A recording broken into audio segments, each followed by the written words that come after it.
నమస్తే, welcome to popular TV. ప్రస్తుతం మనతో పాటు ఏపీఐడిసి చైర్పర్సన్ బండి పుణ్యసేల్ ఉన్నారు. మాట్లాడదాం. మేడం, నిన్న నాదెండ్ల మనోహర్ ఏదైతే ప్రెస్ మీట్ పెట్టారో ఆ ప్రెస్ మీట్లో చీఫ్ గెస్ట్గా జగన్మోహన్ రెడ్డి కటౌట్ అంటే ఏదైతే ఫ్లెక్సీని తీసుకొచ్చి అక్కడ పెట్టయితే ప్రెస్ మీట్ పెట్టడం ఏ విధంగా చూడొచ్చు?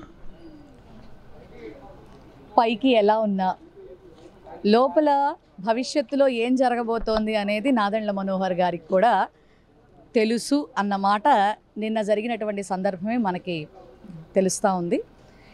ఎందుకంటే ఆంధ్ర రాష్ట్ర ప్రజలకి తనకిచ్చినటువంటి 5 సంవత్సరాల టైంని ఎంత పర్ఫెక్ట్గా సద్వినియోగపరుచుకుని వచ్చిన నాటి నుంచి ఈనాటి వరకు కూడా మరి జగన్మోహన్ రెడ్డి గారు ఎంత అకుంఠిత దీక్షతో ప్రజలకి సేవలు అందించాడో, ఒక సచివాలయ వ్యవస్థ సృష్టికర్తగా కావచ్చు, మరి ఈజ్ ఆఫ్ గవర్నెన్స్ని ప్రజల దగ్గరికి తీసుకొని వెళ్ళి ప్రభుత్వ సంక్షేమ పథకాలన్నిటినీ కూడా ప్రజల ముంగిట్లోకి తీసుకువెళ్ళే విధానం కావచ్చు, సచివాలయ వ్యవస్థ క్రియేటర్గా మరి 4.5 లక్షల ఉద్యోగాలు మరి ప్రజలకి, రాష్ట్ర ప్రజలకి ఉద్యోగాలు ఇవ్వడంలో కావచ్చు, అలా 1 కాదు 2 కాదు నవరత్నాలన్నిటినీ కూడా మరి ప్రజలందరికీ అందే విధంగా మరి ప్రజలందరినీ ఆర్థిక స్వావలంబనలోకి నడిపించడానికి, అలాగే ఇచ్చిన మాట ఇచ్చినట్టుగా నిలబెట్టుకుని మరి అడ్మినిస్ట్రేషన్ని ఎంతో గొప్పగా నడిపిస్తున్నటువంటి వ్యక్తిగా జగన్మోహన్ రెడ్డి గారి రాష్ట్ర ప్రజల మన్ననలు పొందారనడంలో ఎటువంటి అతిశయోక్తి లేదు. ప్రజలందరూ కూడా సిద్ధంగా ఉన్నారు. ఎందుకంటే ఆల్రెడీ జగన్మోహన్ రెడ్డి గారు అనౌన్స్ చేసినటువంటి క్యాండిడేట్స్తో మేము గడప గడపగా మేము గ్రౌండ్ లెవెల్లో తిరుగుతున్నాం.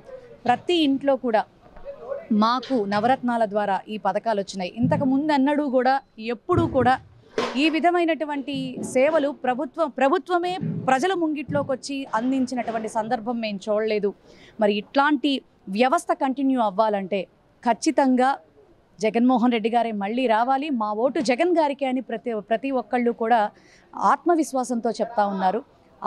తను చేసినటువంటి పని, తను చేస్తున్నటువంటి సేవ ఎంతమంది ఏకమైనా ఖచ్చితంగా నిలబడేది, గెలిచేది, మరలా ప్రభుత్వ స్థాపన చేసేది వైఎస్ జగన్మోహన్ రెడ్డి గారే. అంటే మీరైతే ఎన్నికలకు సిద్ధం అని చెప్పైతే పెద్ద ఎత్తున నగరాల్లో హోర్డింగ్స్ పెడుతున్న పరిస్థితి మనం చూస్తాం. దానికి సంబంధించి ఎన్నికలకు సిద్ధం సంబంధించి జగన్మోహన్ రెడ్డి శంకరావును కూడా మోగించారు. అయితే దానికి కౌంటర్గా జనసేన వాళ్ళు మేము కూడా సిద్ధం అని చెప్పైతే హోర్డింగ్స్ పెడుతున్నారు.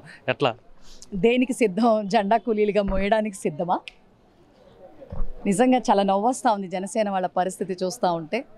మరి కొన్ని చోట్ల వాళ్ళు క్యాండిడేట్స్ని అనౌన్స్ చేసుకుంటూ ఉంటే టీడీపీ వాళ్ళు మాకు కావాలని కొట్టుకోవటం కానీ, మరి జనసేన కార్యకర్తల్లో ఒక నిరుత్సాహం ఏంటంటే పాపం కనీసం అట్లీస్ట్ వాళ్ళకి ఇచ్చేటటువంటి ఆ 25-30 సీట్లలో ఎంతమంది గెలవగలుగుతాము, కనీసం మా నాయకుడు ఎమ్మెల్యే అవుతాడా లేదా, ఈసారన్నా మా భవిష్యత్తు ఏంటి, కనీసం అట్లీస్ట్ 1 సంవత్సరం అన్నా లేదా 2 సంవత్సరాలన్నా ఈ చంద్రబాబు నాయుడు గారు మరి వీళ్ళ ఊహ, నేను చెప్పేది ఏమన్నా అవకాశం వస్తే మాకేమన్నా ఇస్తాడా, మా నాయకుడిని ఏమన్నా చేస్తాడా అనేటటువంటి మీమాంసలోనే పాపం వాళ్ళు తల్లడిల్లిపోతూ ఉన్నారు.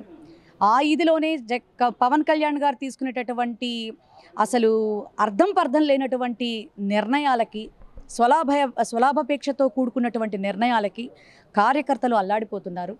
సో ఈ నేపథ్యంలో అందరూ కూడా ఖచ్చితంగా వీళ్ళందరికంటే ఒక కమిట్మెంట్తో ముందుకు పోయేటటువంటి వ్యక్తి, ఒక సింగిల్ ఎజెండాతో ముందుకు పోయేటటువంటి వ్యక్తి, ప్రజలంటే అమితమైనటువంటి విశ్వాసంతో పనిచేటటువంటి వ్యక్తి జగన్మోహన్ రెడ్డి గారి నయమని అటు టీడీపీ వారైనా ఇటు జనసేన వారైనా కూడా ఇన్నర్లీ వాళ్ళ అభిప్రాయం ఇదే. ఖచ్చితంగా ప్రతి ఒక్కళ్ళ ఓటు కూడా జగన్ గారికే పడటం ఖాయం. ఈ రాష్ట్రంలో జగన్మోహన్ రెడ్డి గారు మరి ఆనాడు 151తో భగవంతుడు ఆశీర్వదిస్తే ఈనాడు జగన్మోహన్ రెడ్డి గారి సంకల్పం వైనాట్ 175 అనేది ఖచ్చితంగా ఏ రేంజ్లో ఉండబోతోంది అనేది ప్రజలే చెప్తారు.